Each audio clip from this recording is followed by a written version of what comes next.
It's PSplus mid-month update time once again. I'll show you gameplay from all the PSplus Extra and Premium catalogue games added in June 2023, and I'll also let you know what's leaving this month. Please leave a like if this is helpful, and please recommend a game in the comments to make sure a great game doesn't go unplayed. Hello there, I'm Adam. Here's everything coming to PSplus Extra on Tuesday, June 20th. Well, I wasn't expecting this. FarCry 6 is coming to PSplus Extra. The first-person open-world shooter takes us to Yara, a place based on Cuba in real life, and in good old FarCry tradition, we are tasked with freeing the country from the grips of a dictator. This time it's Anton Castillo, played by everyone's favourite bad guy from Breaking Bad. We join the guerrilla fighters and use anything we can get our hands on to push the resistance forwards. The Fangs for Hire system returns from Far Cry 5 with a crocodile, a cockerel, or even a sausage dog in a wheelchair as a companion. The story has callbacks to other games in the series, and ultimately it's a great game that takes over 20 hours to finish, or nearer 60 for the Platinum Hunters watching. If that RPG isn't for you, then maybe Deus Ex Mankind Divided is more your speed. We play as Adam Jensen, a human with so many augments it's tough to know if he's man or machine. And throughout the game we add to that biotechnology to build a character with skills that we prefer. While hunting down generic bad guys, we approach each mission in many ways. Like maybe going in unnoticed, could you get to the roof without being seen? Or if you prefer, guns blazing through the front door. Mankind Divided lets us constantly evolve our character to be the perfect agent. The Teenage Mutant Ninja Turtles are here. Shredder's Revenge is a classic beat-em-up that were popular in arcades in the 1980s and 90s. Playing as one of the Fab Four or their allies in co-op play, we side-scroll our way through the Foot Clan and take on a boss at the end of each stage, from Bebop and Rocksteady through to Krang and the Technodrome. It's a short game and perfect for gamers young and old. Each character has unique abilities and prefer different ranges in a brawl. You'll have this done in a few hours, but completionists will take about 15 hours in total. For the platformer fans, take a look at Rogue Legacy 2. We control a knight who explores a procedurally generated dungeon in pursuit of treasure and challenge. Rogue Legacy, as its name suggests, is a roguelike, as should we fall in battle, the character is gone forever, and we return to the start of the game.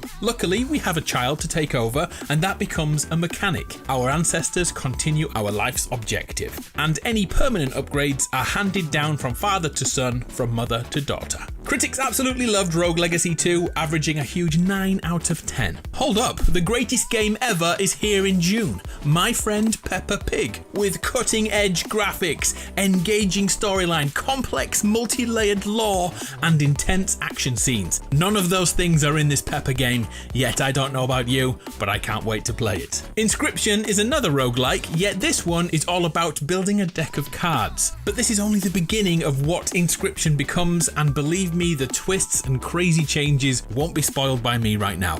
If you enjoyed Slay the Spire, this will take your expectations to a brand new level. Just don't spoil it for yourself. Go for it, play it. Average reviewer score 8 out of 10. Soulstice is an action hack and slasher, exploring a dark world brimming with hidden mysteries, mastering a diverse combat system which feels a lot like Devil May Cry, and inhabit the dual forces of two sisters in a dark fantasy story with fast-paced, vicious enemies and spectacular boss fights. Coming in June is Tacoma, an exploration game set in 2088. We use a version of augmented reality to view the history of the surroundings here, kinda like Batman's detective vision, and by piecing together what happened, we get the answers we need. If that kind of exploration isn't your thing, then check out Wild at Heart, as we follow two runaway children as they unravel the mysteries of this lost realm.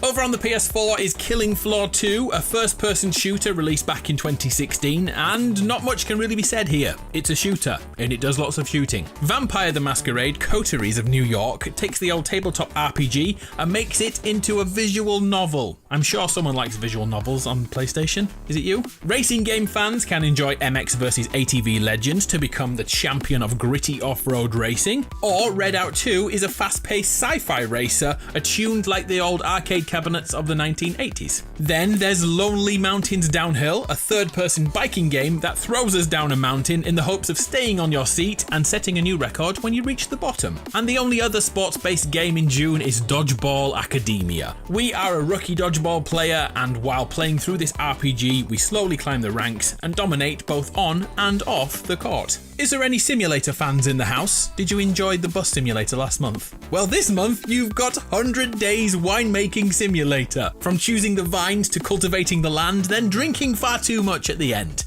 Who knew you wanted to run your own winery until you heard this sentence? Puzzle fans, your game this month is the Talos Principle Deluxe Edition. A narrative is thread through this entire world, and only your abilities to complete brain-teasing tasks can get you to the conclusion. The critics loved it, it's a smidge under 9 out of 10. Carto is another puzzle adventure outing as we play as a young girl separated from her grandmother after a storm. We gotta reunite with Granny at any costs. We have a stealth-focused game this month, Thief. We play as Garrett, a master thief who must survey his next mission, get in, get the objective done, and then get out again, preferably unseen. Tactics and planning play a huge part in getting the best out of Thief. A surprisingly underrated game of 2022 is here, Elex 2, an open world RPG which combines a primal world and also a futuristic world, and we must survive within it. Another take on an open world adventure is Forager. We simply explore the world finding resources. These can be for fishing, hunting, mining, manufacturing. Hey, there's even some for magic too. It doesn't look great, I know, but reviewers definitely enjoyed it, averaging 78 out of 100. For the kids, check out DC League of Superpets and Paw Patrol Mighty Pups Save Adventure Bay. But if they are too young for you, my suggestion is A Hat in Time, a platformer open world filled with puzzles. It feels uncannily like a Spyro game, so it's definitely inspired by it.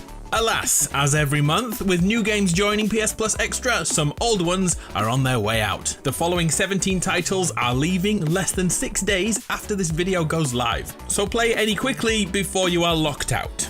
The first and third person destruction shooter Red Factions 1 and 2 are both leaving on June 19th, as is the brilliant yet super tough John Wick Hex. Agents of Mayhem's time is up, as too is Fire Pro Wrestling World.